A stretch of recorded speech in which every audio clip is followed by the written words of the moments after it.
Welcome back, everybody, to episode 4 of Awards Having the podcast. I am always so thrilled to have these two gentlemen on my screen, and I'm sure you're all excited to hear from them again. Welcome back to Charles Bright and Tony Ruiz, who I like to call the Dream Team. Um, how are you both? Charles, how's your week been?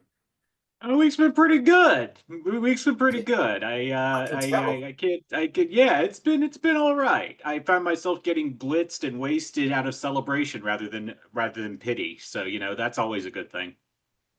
The Commonwealth of Virginia had a really big political upheaval in the last few days, and whether you're a political person or you're from the left or the right, it doesn't matter. The facts are that it was a very big win for the Democratic Party in Virginia. So that's why I can see from your T-shirt that you are thrilled and your My hair. years my years of brown nosing DPVA leadership have paid off.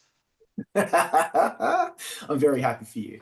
And on the other side of the coast, calling in from California, where they had that big Prop 50 vote, more political upheaval from the Democratic Party. Tony, how are you feeling this week? Well, to quote that great philosopher Norm from Cheers, it's a dog eat dog world, and I'm wearing milk-bone underwear.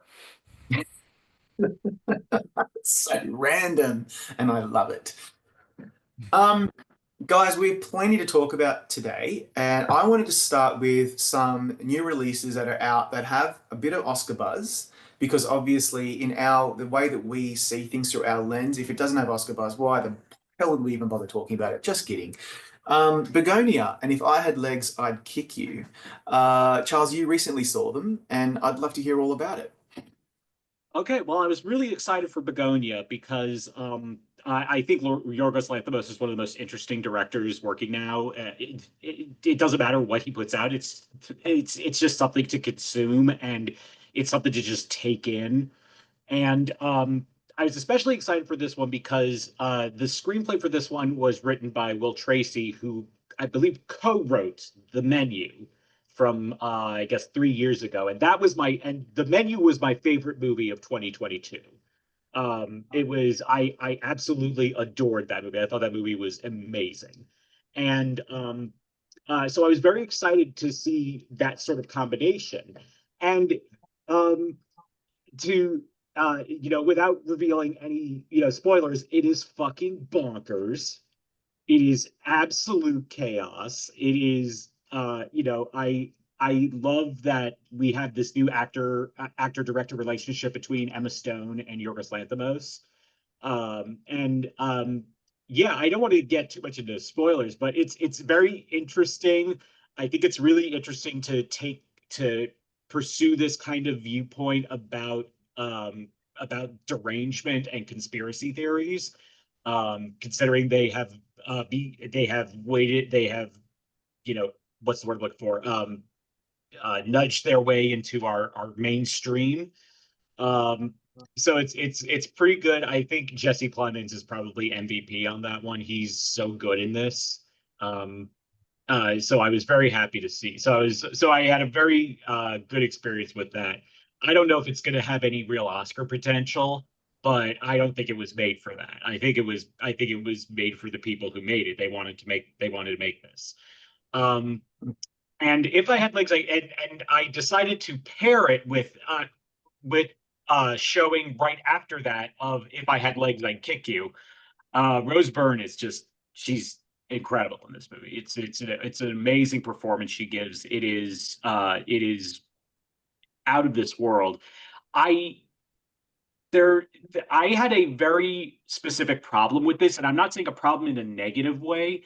I'm saying I had a problem because I was perceiving something in the movie that wasn't actually true, and I only figured it out several hours after I was back in my apartment.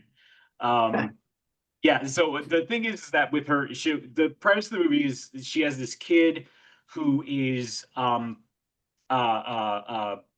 reliant on artificial food sustenance. She can't eat normal food. So and we see that she has this feeding machine for her in her room. And what I thought it was is that I thought that because the camera intentionally does not show the kid.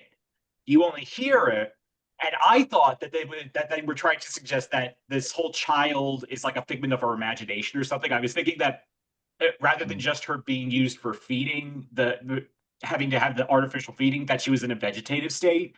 So I was over had this whole uh, uh, uh, uh, uh, uh, interpretation of the movie that ended up not being anywhere close, but it's still a very interesting movie. I wouldn't recommend seeing that and Begonia back to back, one right after the other. But yeah, keep it in mind. I'm curious about it because Yorgos Lanthimos has had a really good run lately. Obviously, he really hit the big time when it comes to awards with The Favorite, and then of course Poor Things. Kinds of Kindness didn't really hit as well. It was a great movie, but it just didn't quite make it like the other two did. It was kind of more at the Lobster level in terms of admiration, but no awards. I wonder whether Begonia will do that, or will it be more like a Poor Things? I think it could. The reviews I've seen from Bugonia have been very strong, but it is a crazy film. So I wonder how it's going to track with awards voters. What do you think? Either of you. Oh, please go, Tony. I never count out because I think if you had told me that Poor Things, basically a female Frankenstein that has Emma Stone having sex in every single position known to man, um, would be not just an Oscar type movie, but then go on to win quite a few Oscars. I now no longer think that anything is out of the realm of possibility. Um, and if you put the combination of Jesse Plemons and Emma Stone and Yorgos Lanthimos, I will never say never to that. That's a good point. Do you agree, Charles? Yeah, I absolutely agree with that. And uh, I think it's probably more along. I think I really think that probably the best chances for this movie are Emma Stone, and that's really it. I don't see this making it into a picture lineup, even with 10. I could be wrong about that, but that's just my initial reaction off the gut, and it's not for any lacking in terms of quality from my perception of it. It's just I just don't think I don't think it's gonna gel as much um, for the Academy's taste. Yeah. Yeah, that's right. I mean, I would love to see Jesse Plemons make it through, because the reactions to his performance have been really strong too. And I think below the line, it'll do okay. With I Had Legs, If I Had Legs, I'd Kick You. I'm not sure what the scope of that film was going to be across the Oscar nominations templates, but I do feel like Rose Byrne is in a good position to maybe not only be nominated, but she could at some, if she has the right narrative and the right trajectory from now until Oscar night, she could even win. For me, that would be something that I'd love to see. I think she's a really underrated actress. I think she's so good. And I'm very, very happy that people are really taking notice of her performance in this film. Charles, do you think that she stands a really good chance of not only being nominated, but maybe being a frontrunner?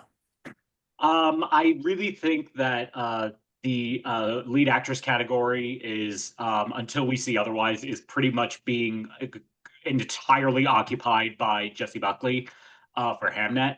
But correct me if I'm wrong. They're competing. If I Had Legs, I'd Kick You is competing in comedy at the Globes, is it not? Yeah, I think it is.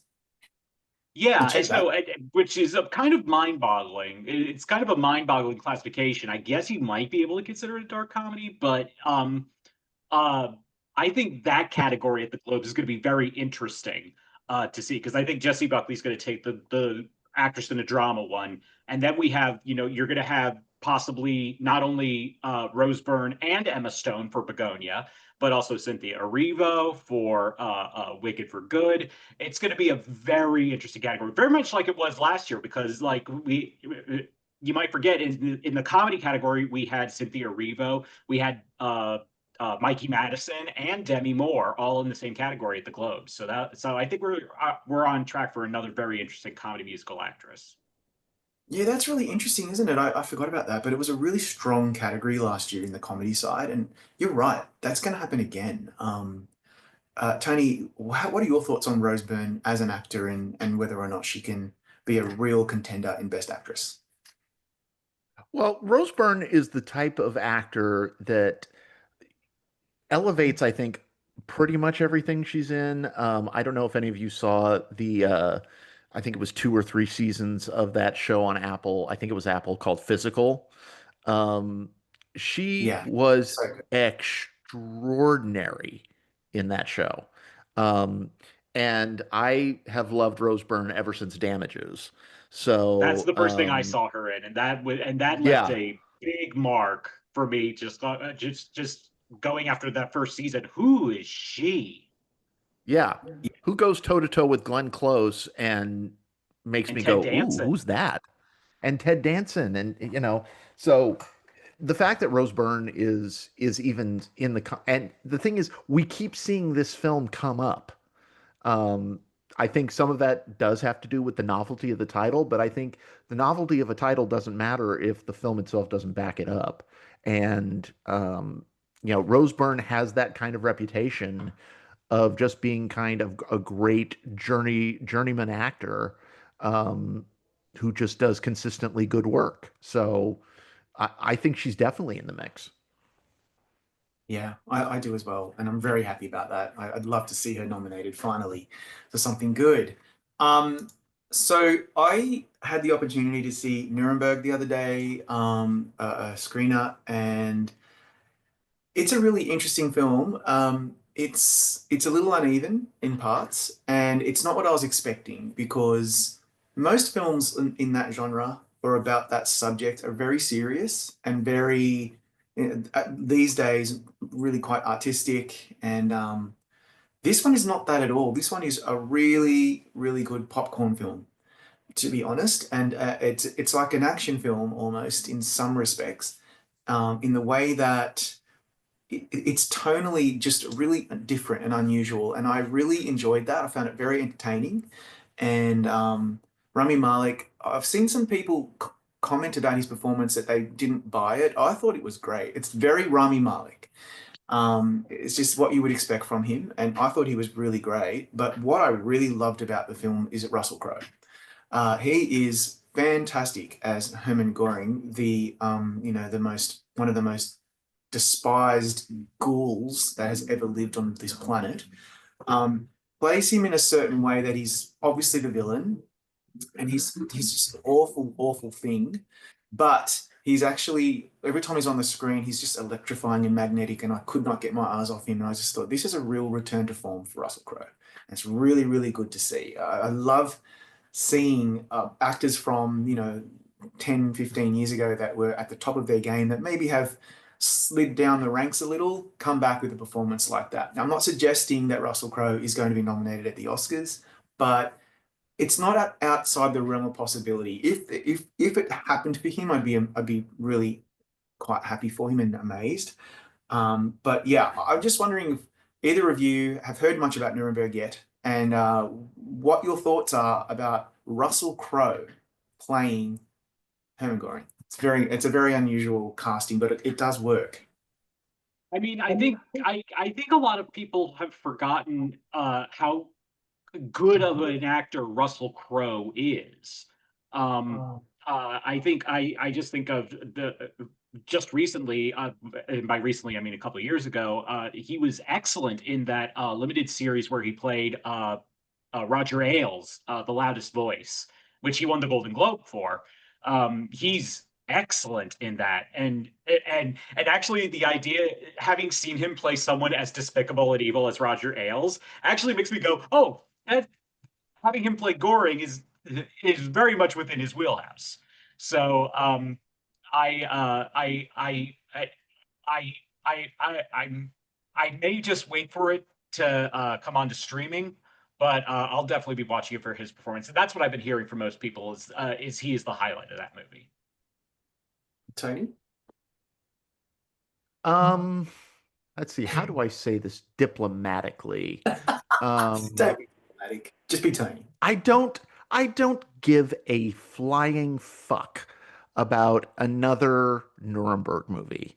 Um, Judgment of Nuremberg is a classic, the Oscar-winning classic. We've had a separate TV movie version of Nuremberg, which I think won Brian Cox's Emmy, if I Yep, remember that one correctly. Brian Cox's Emmy. And as a student of the Holocaust, uh, I Russell Crowe looks nothing like Goering. He looks like, you know, Goering after an eating binge at a buffet. Um, and it seems a little too cartoonish for me. I could be wrong. Um, and I'm totally willing to go in with an open mind, but I'm like, oh, look at that. Russell Crowe wearing a ton of makeup playing Goering. That's a choice. Okay. Yeah, I hear you. I had the same view, and then I saw it and thought, okay, I like this. I really did, and Okay. it's I'm and it's open to it. yeah, I think you should give it a go. It's also, by the way, really beautifully made, below the line, beautifully made, filmed, shot, everything edited. It's just it's great. So I highly recommend that one. The other one I saw was Christie with Sydney Sweeney, and it's just my initial reaction or my initial thought before seeing the film was like, how many times have we seen a film like this where it's a very beautiful, well-known younger actress who is uglied up to play a real life person. We've seen it time and time again. It's kind of like one of the rules of Oscar season. There's always one of them, and this is Sydney Sweeney's turn. And you know what? She delivers. She's very, very, very, very good in this movie. Um, the film itself is not perfect. It's directed by one of my favorite directors, David Michôd, who did Animal Kingdom and The Oh, I King. love that movie. Yeah, I mean, Animal Kingdom is one of the best Australian films of all time, and The King, starring a much younger Timothy Chalamet. I loved that movie. I think I've seen it five, six times. It's a wonderful film. So he does a great job on this. It's a true story about a female boxer who and who kind of rises up the ranks. It's not really about that though. It's more about domestic violence and manipulation and I loved it. I thought it was really good. And Sydney Sweeney should absolutely be in the conversation in terms of award recognition because she's excellent. And it kind of sounds very Oscar baity, and it's it's all about the makeup and the hair. It's really not. She really delivers beautiful performance, very well calibrated, not over the top, good accent. She really delivers. And it reminded me, guys, that we've seen Sydney Sweeney in some really good stuff in the past. Like she's these days seems to be most renowned for her looks and her red carpet appearances and her the silly narratives online about wearing jeans and being a Republican and all the other crap that really I just don't care. I just that's all noise. I think about her performance in season one of The White Lotus and Euphoria, both of which she's been nominated for at the Emmys. This woman is the real deal. She is a really, really good actor, and she really delivers in Christie, and I highly recommend it as well. So that's another one that I was not expecting to love and really did. What do you think about Sydney Sweeney, Tony? Do you care more about her than you care about Russell Crowe as Goring? Well, I'm a sucker for um I'm a sucker for these types of movies. I'm an absolute sucker for them. They work on me every single time. Um, I think that Sydney Sweeney has a really interesting career, and she makes really interesting choices. There was that kind of horror movie she did, and I'm completely blanking on Oh, the name right now. Immaculate? Immaculate? Immaculate. I Yeah. thought that movie was such a hot mess, and it pissed off all the right people, which made me happy. Um, and so, I think all the personal stuff. I don't think anybody. I think Sydney Sweeney has played this very, very well, in terms of keeping her mouth shut about it, not really responding to it a whole lot, and that strategy could actually pay off, Yeah. because it's all becomes noise, and then people just have to look at the performance. So, Yeah. go for it, girl. That's it. You go, girl. What about you, Charles? What are your thoughts on Sydney Sweeney?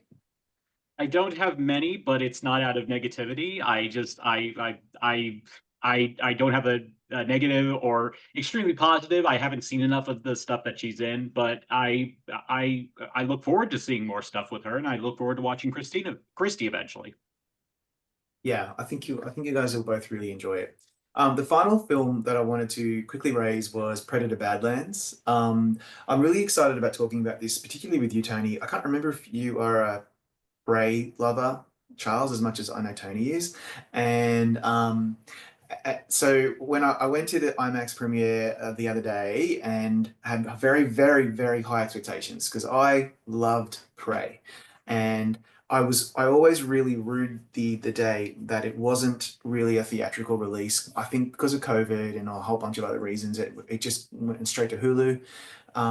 It's just such a beautiful film. Dan Trachtenberg is so talented. He's such a great filmmaker, and he's really revitalized this franchise.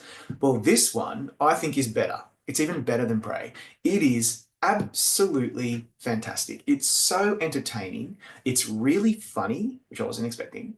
The performances are brilliant.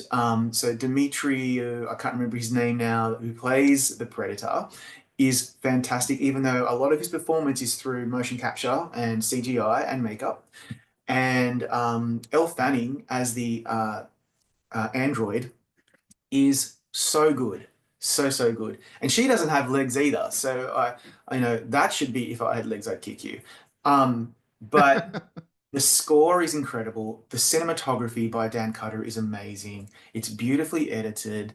It's just fantastic, and it should be in the Oscar conversation for like visual effects, cinematography, and the score, and it's not at all. It's going to be completely overlooked, and I wish it wasn't because it's fantastic. I highly, highly recommend it if you like sci-fi, if you like the Predator franchise, if you like the Alien franchise, because there's a lot of Alien stuff in there. It's got Wayland Yutani. It's the same universe, which really made me completely nerd out. Like I was nerding out of my eyeballs. It was that great. Tony, you loved Prey, and I cannot wait to hear what you have to say about Predator Badlands when you finally see it. Yeah, the only thing that worries me, I remember I saw a trailer on TV the other night, and the only thing that worries me is the fact that it's in America rated PG-13. I Yeah. don't want my Predator and Alien movies to be goreless. I want spines being ripped out of the back. I Yeah. want I want gross, you know, flesh decapitating kills. But hearing you rave about it and knowing that you and I kind of share the same feelings about these movies, makes me very excited to see it. You know what's interesting? There's a lot of gore, but because there are no humans in this film, it's only androids and yautjas is what they're called. So the blood is either green or white. There's no red blood at all, and I feel like maybe that's why it got that rating because there's really Mm. no swearing that I can think of. There's no sex, obviously, or nudity. It's just lots of spines being ripped out, decapitations, like cuts and bruises, and lots of like massive creatures eating people, but the people are aliens and androids, and so that's very interesting to me. That however the censorship laws work, they were able to get through to the keeper on the fact that there is no blood. It reminds me of way back in 1992 when one of my favorite films of all time, Star Trek 6: The Undiscovered Country, was released, and in the opening sequence of that film, when I won't spoil it, but someone is on the ship, on the Klingon ship, trying to well, assassinating the Chancellor, the Klingon Chancellor, and it's zero gravity. Chancellor Gorkin. Thank you. And all the blood is pink, and it's kind of floating around. They did that to make sure they got the proper rating, and which is ridiculous. Who cares about the color? It's still blood. But anyway, that's what it reminded me of. Charles, are you a Predator fan at all? First of all, I have to preface this by just saying to both of you, nerds. Um, I'm proud of I, that. you know, I actually I've never seen Predator. I've never seen Predator, which you think someone like me would normally flock to a movie like that, considering two of the actors went on to be governors in that original movie. It was the other one. Hang on. Jesse Ventura, Jesse the Mind Ventura Oh yeah, of was governor Minnesota. of Was it Minnesota. Minnesota? Don't you remember? Minnesota. Um, Wow, I completely forgot about that. yeah. So, but it's what I've always been meaning to watch, but just have never gotten around to it. Well, I look, if you ever get a chance, definitely give it a go. Tony, go make sure you go and see Badlands if you can at a cinema because it's really worth it. And everybody watching this, go ahead and watch that. So that's really our quick wrap up of what's come out in the last week. Um, I want to pivot now to one of my favorite things to talk about because speaking of nerds, I love film music. I love composers. I love talking to them. I think I've interviewed like probably 50 of them by now. It's one of my passions. I listen to film music every day, all day, whether I'm working, whether I'm in the car, whether I'm just cooking or whatever. It's always in my ears. I have my favorites. I'm sure you guys are the same. I want to talk about original score because it's a category that I've been watching really closely, and it's a really interesting category this year. Just sharing my screen now, and we can see that a lot of the usual suspects are in the front are kind of, and just looking now at the list over at Gold Derby, make sure everybody, by the way, that you go over to Gold Derby and make your predictions because there's really nowhere else on the internet that's better than Gold Derby for thinking about awards and predicting them and reading all the amazing content from all of our beautiful colleagues over there at Gold Derby. So, Johnny Greenwood from who composed One Battle After Another, Lubid Göransson from Sinners, or composer of Sinners, Max Richter, who composed Hamnet, and Alexandre Desplat, who composed Frankenstein, and Wicked for Good, I think, is John Powell. I'm just looking at my list here. Yes, it is, and Stephen Schwartz. Marty Supreme is Daniel Lopatin. Bugonia is Joskin Fendricks. The Testament of Anne Lee is last year's winner, Daniel Bloomberg. A House of Dynamite is my fave composer at the moment, Volker Bertelmann. F1 the movie is Hans Zimmer, the legendary Hans Zimmer. And then you've got Tron Ares, J. Kelly, K-pop Demon Hunters could even make it through, and The Secret Agent. I'm also thinking about others like perhaps maybe Simon Franklin for Fire and Ash, and maybe Bryce Dessner for Train Dreams. And and I was just also thinking as well with Jay Kelly, that's Nicholas Britell, so that's obviously a heavy hitter. And finally, a score that I think is really under the radar that will probably become more popular once people start hearing it is Oscar winner Hilda Guðnadóttir, who did Header, which has just come out on Amazon Prime Video.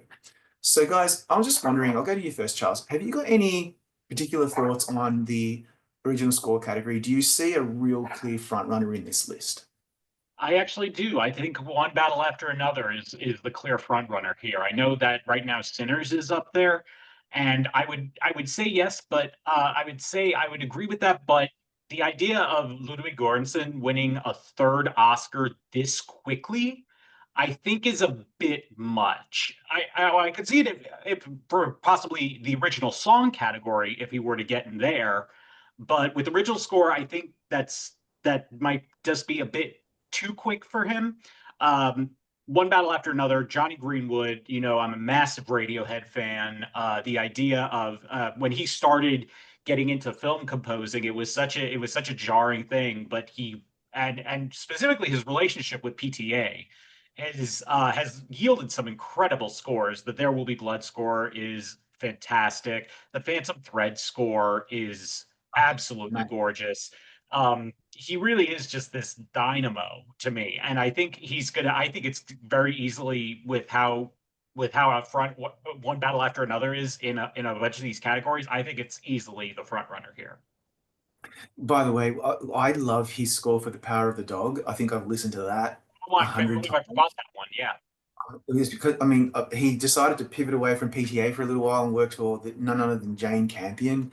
And everything I still can't believe that he wasn't nominated for There Will Be Blood. I'm pretty sure he wasn't.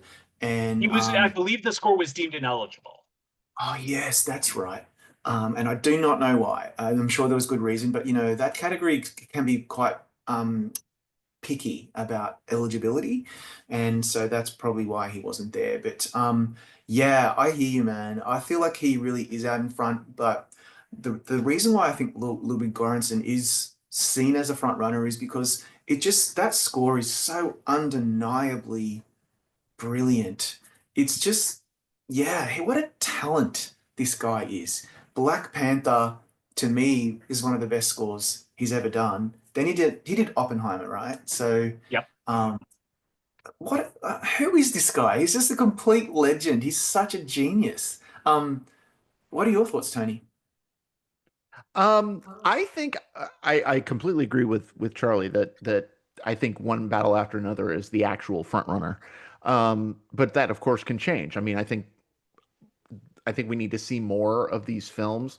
I'm actually kind of surprised that K-pop Demon Hunters is so far down, particularly considering the popularity of that movie, the fact that it has dominated, the soundtrack has dominated the Billboard charts. And we have seen that there have been instances where an animated film, the score can actually break through. The Lion King and Up, and which I think was Michael Giacchino. Um, Yep. so I, I I I I I hesitate to say that there's a front runner this early. I think that placeholder has to go to Johnny Greenwood. Uh, Sinners, I think is an interesting. I actually think that even though I agree that three for Ludwig Göransson would seem too fast, too quick, um, but not unheard of. Not Yeah. unheard of.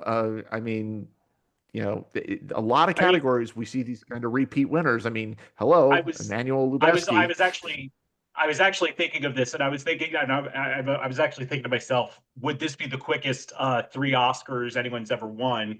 And I can't believe I forgot about Emmanuel Lubezki, who won three in a row. Oh yeah. Did he really win three in a row? I thought it was two. That's No, he so won three because he impressive. Gravity, won Birdman, uh, Gravity, and The Revenant. Gravity and the Revenant. Yeah, That is so impressive to me. Like, can you but he imagine? also had that overdue narrative that I think Yeah. had really fueled that. And so, and Johnny Greenwood is someone who I think also can maybe not overdue, but he's definitely established himself as a top tier film composer.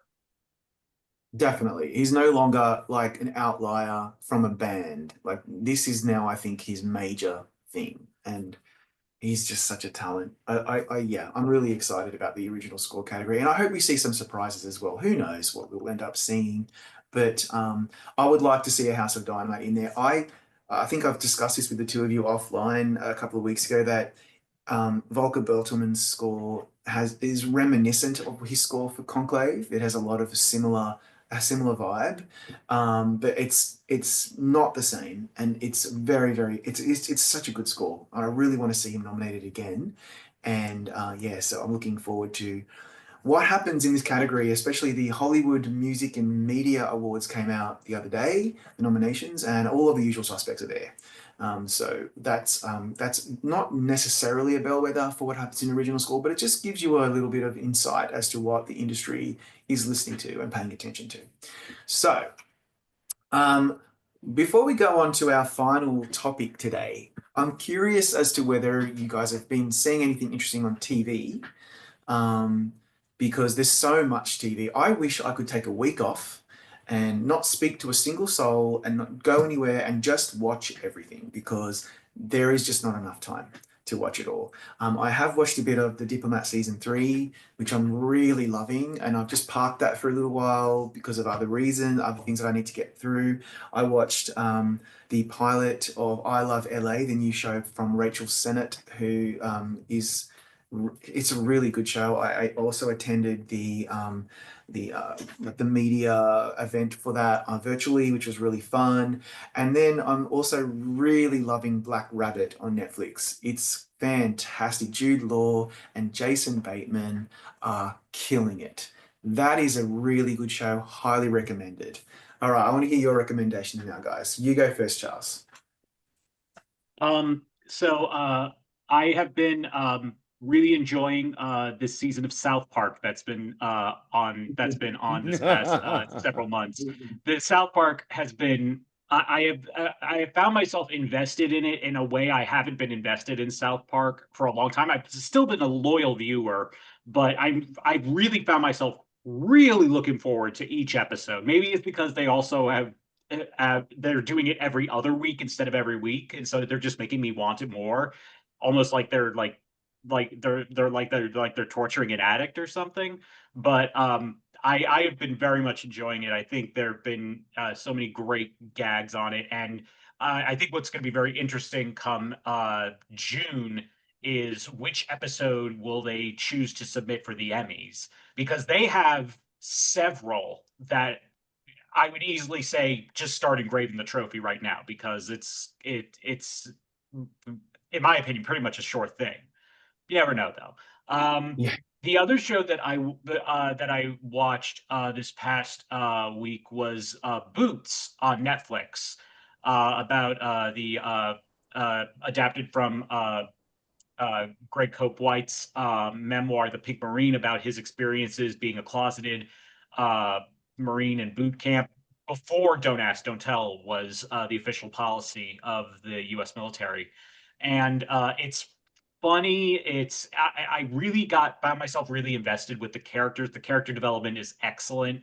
And it also, you got a bunch of naked hot guys for about half of the thing. So I was fulfilled on many levels with that show.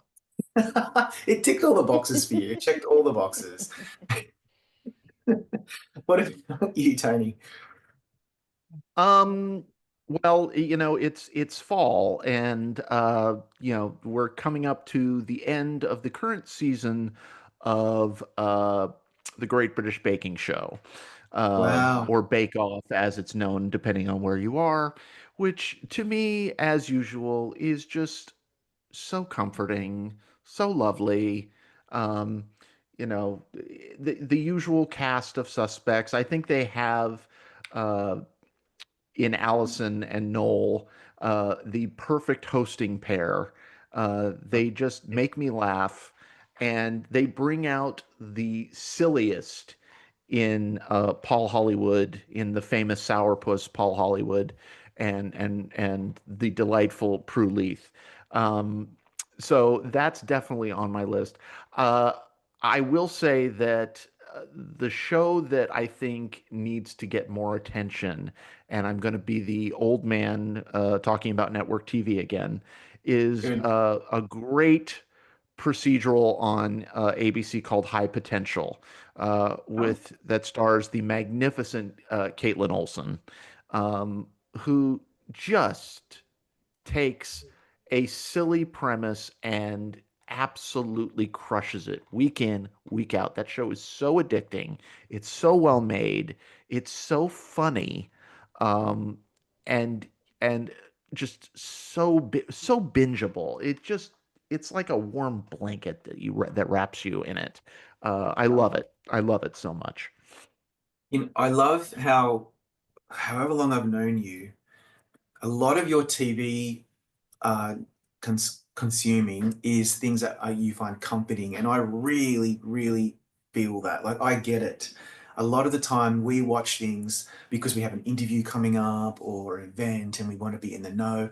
But sometimes it's so nice to put that aside and just be like, no, no, I want to watch XYZ because it makes me feel good. It relaxes me, or I can turn my brain off, or I can laugh. And South Park's a good example of that. So is High Potential. I'd never seen that. I'm definitely going to check that out. And with South Park, I watched episode 1 of this current Trump hating season and then kind of left it thinking they were only going to do one Trump and then they were just going to go back to normal. But apparently they're not. They're really leaning in on just No, it's a completely through. demolishing It's a continuous storyline. It's a continuous storyline. that. And this, it's so daring in this day and age when you really, talk about free speech and cancel culture. It's never been worse. And Paramount and the whole situation with Paramount, and they are just they've run out of fucks to give. And they're just going for it. And I really respect that. Does it, even if you are from whatever side of Especially politics, after especially after securing a $1.5 billion payday from Paramount. yeah. I'm surprised that the administration haven't tried to go after them, but maybe they will. I don't know.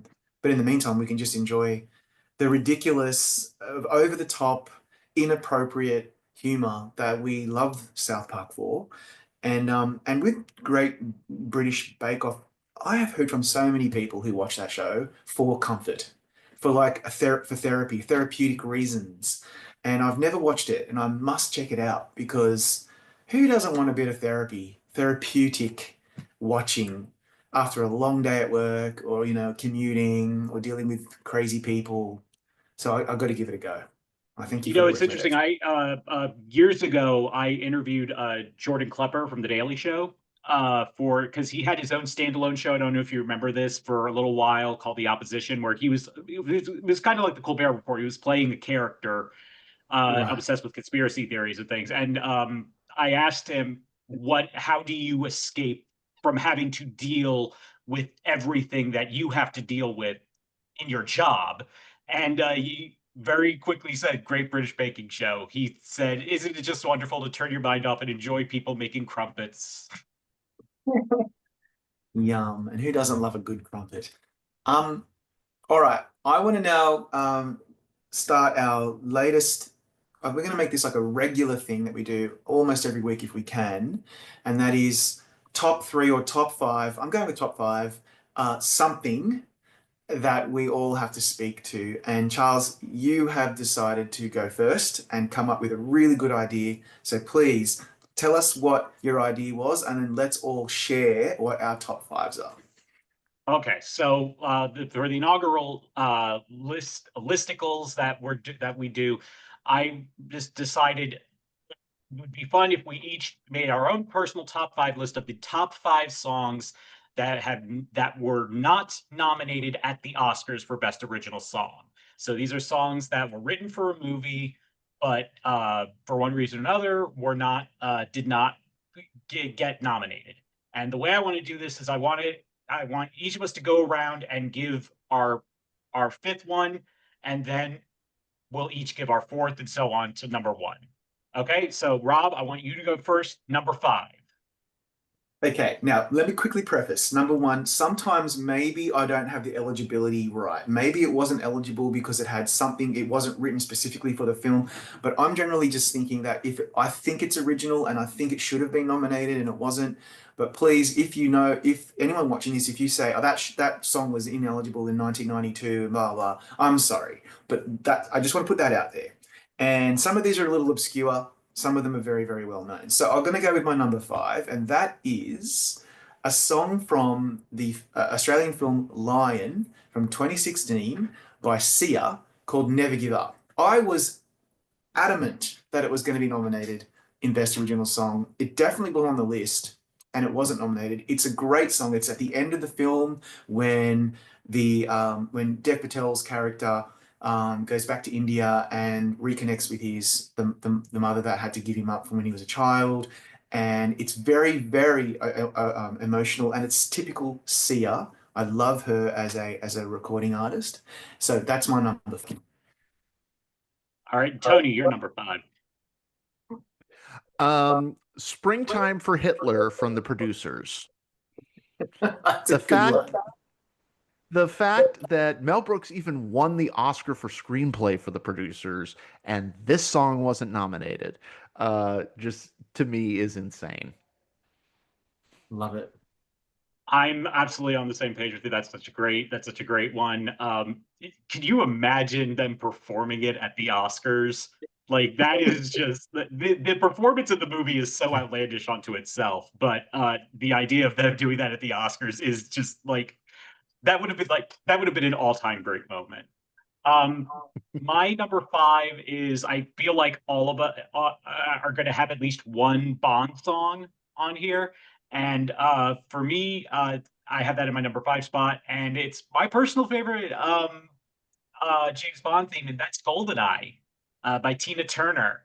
That was excellent. I remember seeing that and just seeing her hearing her in the credits and then thinking to myself, how has Tina Turner never done a Bond song before? She's perfect for it. I love GoldenEye. I love that theme so much, and it would have gotten a nomination for Bono and The Edge because they were the songwriters for that one. But that's my personal. That's my. I love that song so much. There are so many great Bond themes. I love The World Is Not Enough because I'm a huge Garbage fan. I mean, that was my middle school was all listening to Garbage, and uh, that theme is great. But I got to go with GoldenEye for number five. Rob, number four. Wow, that's a good one. I have quick two comments. Number one, I went to see Alanis Morissette in concert many, many years ago, only because her support act was Garbage, because that's how much I loved Garbage back in the day. When I was at university, that's all I listened to as well. I get it. And number two, speaking of Tina Turner, she is my number four. We Don't Need Another Hero from Mad Max Beyond Thunderdome, 1985. I was shocked that it wasn't nominated. What do you mean it wasn't nominated? That is one of her best songs ever. I think that's number two for me after Simply the Best. And um,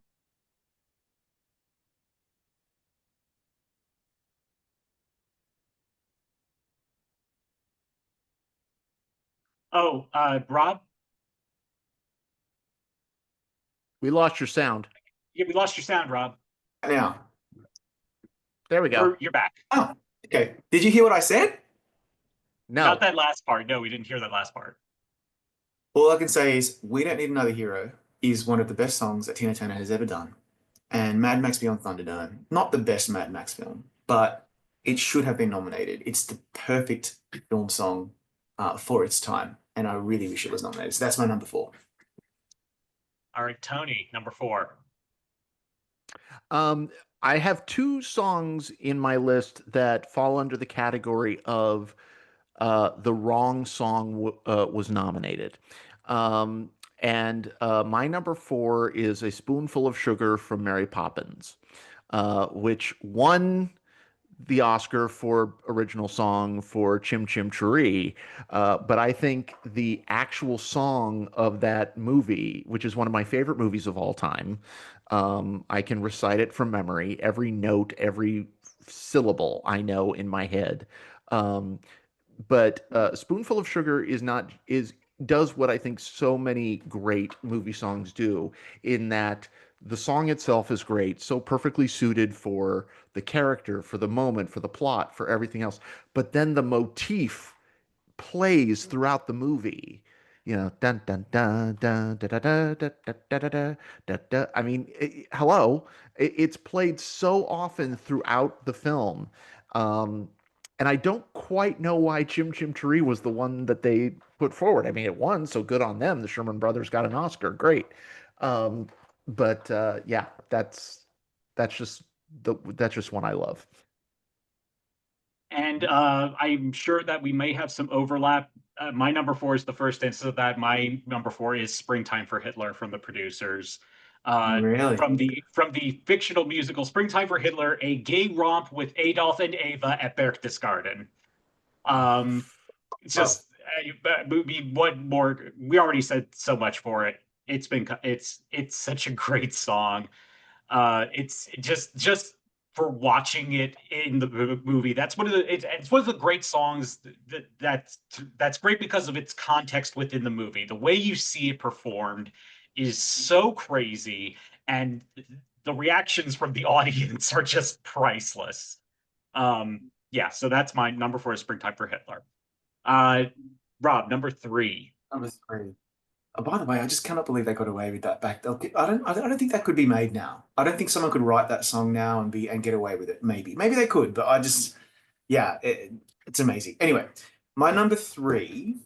I really agonized over this. I have about 10 songs that I could name, but I think for number three, it's the song called "Stay, I Missed You" by Lisa Loeb from Reality Bites, Early 1994. Nights. Yep. Why on earth was that not nominated? That is a classic. It is so of its time from the moment that it came from. Lisa Loeb, probably a one-hit wonder. She's still a recording artist, I think, but she's so famous for that song with the big glasses. It's a great film, and yeah, a beautiful song, and it should have been nominated. So that's my number three. All right, and Tony.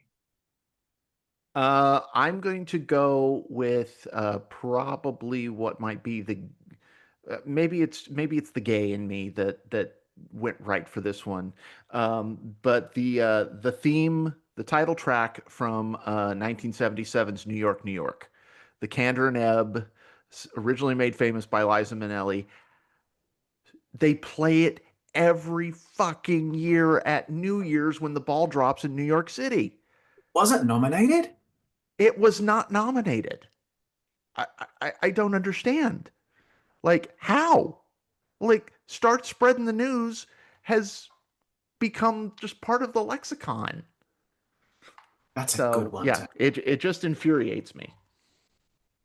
Wow. My number three is one that blew me away because I knew the music to it, but I didn't know it had lyrics until I saw the movie. And that is so my number three is "Suicide is Painless" by Johnny Mandel from the movie MASH. Oh wow, that's a deep cut. Yeah, That's a I did not know that because I was familiar with the theme from MASH. Uh, Pretty much everyone is. But when I watched the movie the first time and it opens with that and you hear the lyrics to it, the lyrics are absolutely beautiful. They were written by Robert Altman's son, and because Altman knew his son was had his own music thing going, so he suggested him to write the lyrics for the song. Johnny Mandel did the music, and they said sure. And then when they were asking his son, what do you want in exchange for this? All he said was, "I want a guitar. That's all I want." And so they went, okay, but they still gave him the rights to it. And it's actually been said that because of the use of the song in the TV show, that Robert Altman's son made more money off of MASH than Robert Altman himself, the director of the movie. Wow. That's Yeah, so insane. That's a great that's my number choice. three. Rob, Wow. number two. Okay, number two. This is where I think I'm going to get a bit unstuck with eligibility. I know it was probably ruled out at the last second, but I'm going for it anyway. And that is from 2001, Moulin Rouge, Come What May. It's the linchpin of that whole film. It's the highlight. It's a beautiful song. Ewan McGregor, Nicole Kidman, and I cannot believe it should have won Best Original Song. I love it. I love that song. And yeah, that's my number two. Tony. My number two is a Bond song. Um, and I could have chosen many uh, classic Bond themes. I was actually really toying uh, with, well, there was a lot on my list, but the one that kept coming back to my mind is Shirley Bassey's Goldfinger, the greatest Bond film ever made, um, and the greatest, in my opinion, Shirley Bassey, somebody who actually has the distinction of singing two Bond songs, both this and Diamonds Are Forever, which is another jam if you'd never heard Diamonds Are Forever. Um, I was almost going to pick the best Bond song for one of the worst Bond movies, which was A View to a Kill by Duran Duran. Um, but I just have to go with Shirley Bassey. When Shirley Bassey did this song at the Oscars and belted out that final note, my gay heart just went aflutter. I was actually an Oscar party that because that was the first Oscars I was working with Gold Derby, but I did have an Oscar party at my place, and you could hear a pin drop after that moment. Wow. Yeah. So my number two is one, I mean, this is a song that is just part of the pop culture lexicon. What more can be said about Staying Alive by the Bee Gees from Saturday Night Fever? I What mean, was the that whole one? soundtrack is just one iconic moment after another. It's why disco is so great. I don't care what anybody says. Disco was awesome. I was born in the wrong decade. I would have loved to have been able to go to a discotheque in the 70s. And Staying Alive is one of, if not the greatest disco song of all time. It's probably between that and I Will Survive by Gloria Gaynor. But this one is just so fucking good. It's such a jam. Staying Alive. Damn good one. And Okay, Rob, you're number one. number one. You know when a song is that good that it does something to you in here, like when it goes to the bridge or a certain note. This is what this song does for me. It was released the year I was born, 1978. And it's and another example of another song from the film was nominated and won. But this song, Grease by Frankie Valli from the film Grease, to me is the best film song of all time. I love it. It is the perfect opener to a really fantastic movie musical. It's, the cartoon opening credits. Um, yeah, I just love, I could listen to that song all day. I love it. That's my number one. And Tony, you're number one. I had to really think about this, but I kept coming back to it, and that is "Don't You Forget About Me" from The Breakfast Club. Oh my God, that's such a good one. Mm, I wanted to pick that. If you I was going to pick I was really toying with picking Staying Alive or basically anything from Saturday Night Fever. I was also thinking another honorable mention was a great song called "A Love That Will Never Grow Old," which was from Brokeback Mountain. Was deemed yeah. ineligible because it wasn't apparently in the movie enough. But of course, anything with Emmylou Harris just makes me happy. But yeah, I have being a child of the 1980s and growing up with that music, growing up with that film, it to me is an absolute unquestionable classic. And So good. it was also our theme song for our senior class the year I graduated from high school. Of Oh, course it sweet. was. That was probably the most insufferable one until Green Day's Time of Your Life, and now that's the most insufferable one. Yeah, that's right. Yeah. Before I give my number one, I do want to give some honorable mentions and just shout outs to some other songs. Fight the Power by Public Enemy from Do the Right Yes. Thing. Yes. Iris by the Goo Goo Dolls. How was that not Great song. nominated? Yes. That Why was song that was not nominated? everywhere in 1998. Um, Yes. a personal one for me is The Great Beyond by REM for the Andy Kaufman biopic, Man on the Why Moon. wasn't I that absolutely nominated? love that song. How was no song from The Graduate nominated, especially Mrs. Robinson? Like Doesn't make is sense. just that just like blows your mind. How is that not nominated? Another one that won Record of the Year and Song of the Year at the Grammys, "Change the World" by Eric Clapton from that John Travolta movie, The Phenomenon. That's a great song. "Kiss from a Yeah. Rose" by Seal from Batman Yeah. Forever. And also Gangsta's Paradise. Tears in Heaven by Eric Clapton was also originally written for the movie Rush. And I do have to give a special shout out to my one of my personal favorites, Spectre by Radiohead, which was rejected by Sam Mendes for Spectre, and they instead went with that awful The Writings on the Wall, which it pisses me off even more because that one won, and the idea that Oh, that could have been Radiohead's Oscar was just like that made ninth grade me lose my shit. Um, but my number one is "Gangsta's Paradise" by Coolio from Dangerous Minds. it's the That best. song was so great. It's iconic. The R.I.P. Coolio, the lyrics hit every moment. And dear God, that would have been such a cool thing for the Academy to do in the 90s Why to didn't it? recognize that song would have been it was too cool a move for the Academy. I mean, even the Grammys nominated it for Record of the Year. It was the #1 song of the year on the Billboard charts when it came out.